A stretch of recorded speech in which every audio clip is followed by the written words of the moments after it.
But for Tessa and I, it's really exciting for us. We haven't had a lot of time back in our community, which is obviously here in London, and for me in Ilderton, which really is London because we don't have too much of these going on.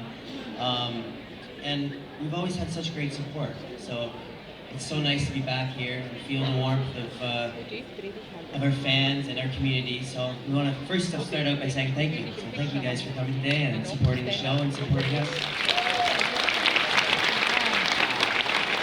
No, I can't do it, sorry. We always just like to assume that no one knows who we are and that no one knows our story. So forgive us if you do. There are some pictures going on behind us, but we thought we'd maybe just briefly run through, as quickly as we can, our 17-year career together. Tessa and I started skating at the Ilderton Skating Club. I started skating when I was 4. Tessa started skating when she was 6. And the first time she showed up at the Ilderton Arena, and we were both coached by my aunt, Tessa's grandmother said to our coach at the time, there's no way that she would be taking this seriously because she does gymnastics and ballet, and she just can't afford to do another thing seriously. 17 years later, I kind of got her into it a little bit.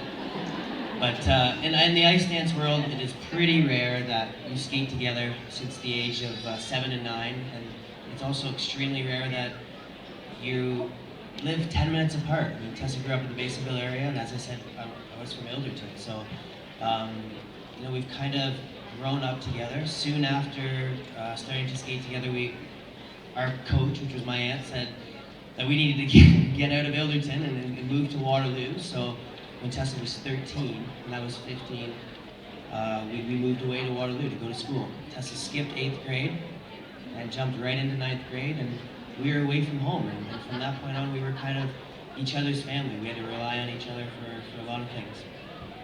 We were so fortunate in Waterloo to have coaches who taught us the importance of teamwork and knowing that we had common goals that we were working towards. I think that really cultivated the respect and the loyalty that we had to one another. We were going through everything together, the ups, the downs, both on ice and off ice. And at just 13 and 15, I think those were major lessons learned.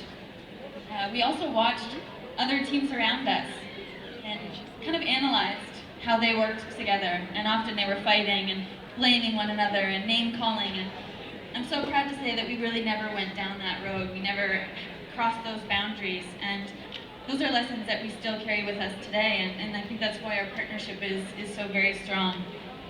We spent a couple years in Waterloo, billeting with wonderful families and going to high school, and when I was 15 and Scott was 17, it was time to make another move.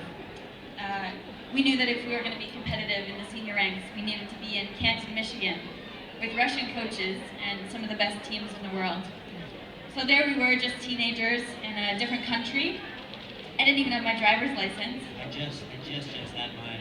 I remember people thought my parents were crazy because I just had my beginners, and then I got my G2, and off I was to Detroit. And when we used to cross the border, the border agent would always ask for a note from Tessa's parents because they thought I was stealing her to go to Vegas to elope. I swear to God. So, here we are, 17-year-old and 15-year-old kids crossing the border. Going to Michigan, competing internationally, working with coaches that kind of spoke English sometimes. They certainly didn't have that warm, fuzzy feeling that Canadian coaches often have. There was that, business relationship, and it was either their way or the highway, so that took some getting used to. But it wasn't long after we went there that we started having success.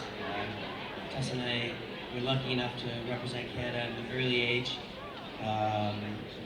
We were at countless junior worlds, well not countless, 3 junior worlds, not that hard to count.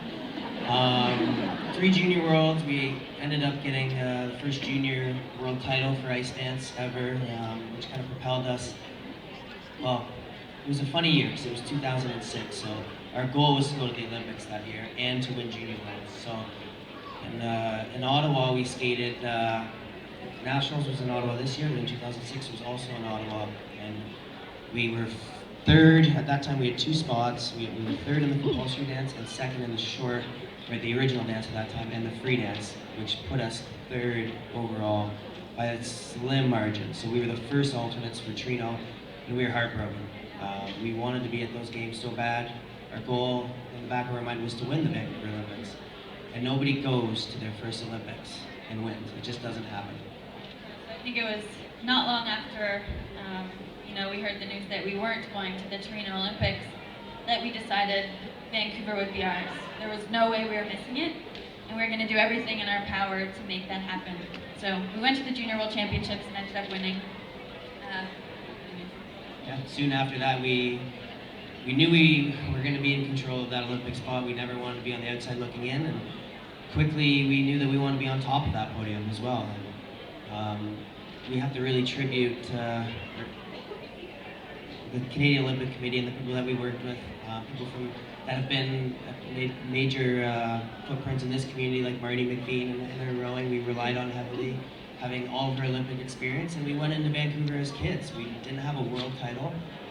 We were world silver medalists in 2008 and bronze medalists in 2009, so we're kind of declining. We didn't have much momentum going into these games, but in our minds, we were the team to beat, and we were going to go there and take it. And I remember CTV had the games at that time, and everybody else was doing specials, and they had McDonald's sponsorships, and nobody even knew we existed, which was great for us. And I remember CTV came to us in January. It's like, we just kind of realized you guys might be, going for the gold in Vancouver, so we might have to do a quick special with you. And so we taped one quick, and then off we went. And we had a magical games from the outsides. The Olympics in 2010 were so great because they were in Canada, but it's not as it always appears. Now looking back, I was nice because I got to enjoy the games. I was there.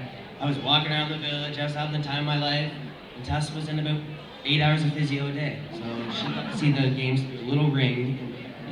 And there was a physio bed. Yeah, my story was a little bit different in that leading into the games, we thought to be competitive, we needed to put in those long hours that we realized weren't very smart, but we started training 12, 13-hour days, and it was insane. I think we thought that the longer and harder we trained, the more successful we would be, and I ended up with an overuse injury with my shins and calves, so I had surgery in the fall of 2008. And it was one of those moments where I sat in the surgeon's office and he said, you either retire or you can have the surgery. And they didn't really know much about the injury. And of course I have a partner who's healthy and ready to go. And at that time I couldn't even walk.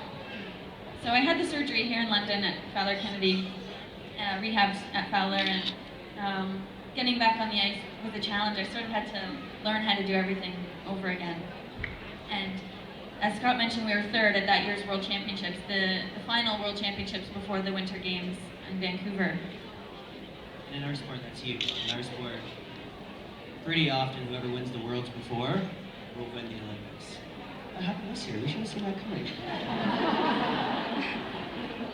So as Scott mentioned, I was getting a ton of physio. I was still in a lot of pain at the Vancouver Games, almost counting my paces. So thinking, can I afford to go to the cafeteria before we practice or before we compete? Do my legs have that much energy? Can I get through that without, compromising what I could accomplish on the ice? And it was a scary feeling. The week, the week after opening ceremony, between opening ceremony and our competition, was probably the worst training week of our lives. And I remember thinking, how am I supposed to win the Olympics when I can't even make it through a program? But there was something special about stepping on the ice at the Pacific Coliseum in Vancouver. Our first practice there was about 6 in the morning. I think there were maybe 2 judges in the stands. And there was a certain energy, a certain aura, a certain calmness that came over us. And I texted my mom after that competition, or after that practice, I said, we own this ring. This is ours. And that was really special, and I think we carried that with us throughout the competition, and we managed to have 3 amazing skates. Yeah, it was a really special time for us. Vancouver was so great. We really rode the support of the Canadian people coast to coast. Vancouver was electric. We had so much fun. But then after it was done, we were just like, whoa. We are 22 and 20 years old, and we're Olympic champions. I remember we looked at each other after the Worlds,